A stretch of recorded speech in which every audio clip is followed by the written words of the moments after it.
The Royal Enfield customization trap, why most riders never finish their build. People don't buy a Royal Enfield just to ride it.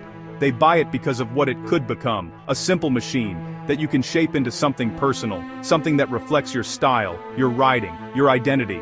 But here's the uncomfortable truth.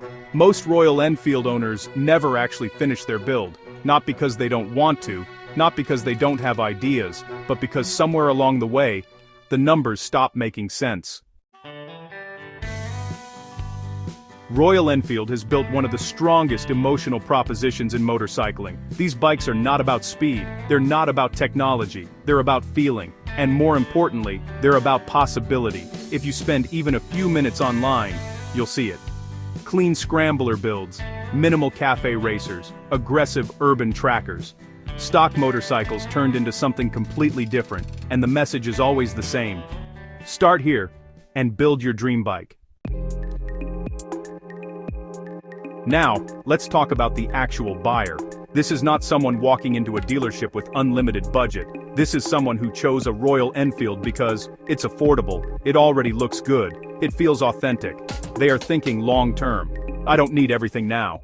I'll build it over time.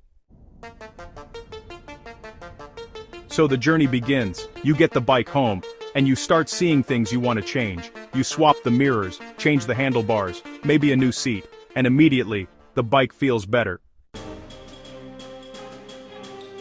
Now you move into the second phase. Tires, suspension, exhaust, lighting, paint.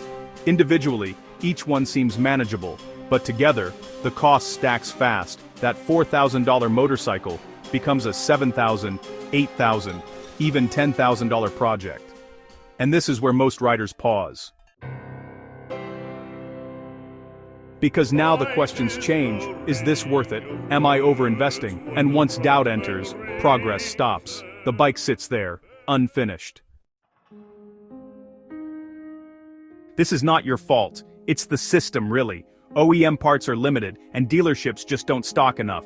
You've got aftermarket suppliers like Sporezo, JS Exports, Ricard India, Under the Hood, and Royal Enfield Zone. But honestly, quality, fitment, and delivery are all over the place.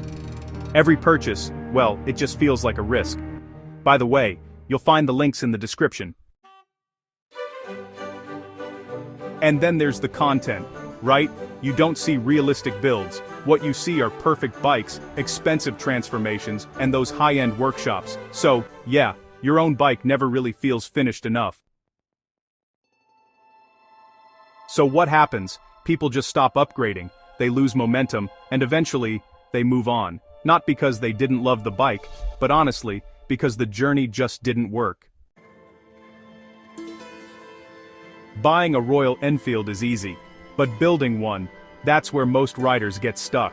We're working on a different approach, starting right here in the Philippines. This time, the journey will actually make sense. Build your bike without breaking the plan.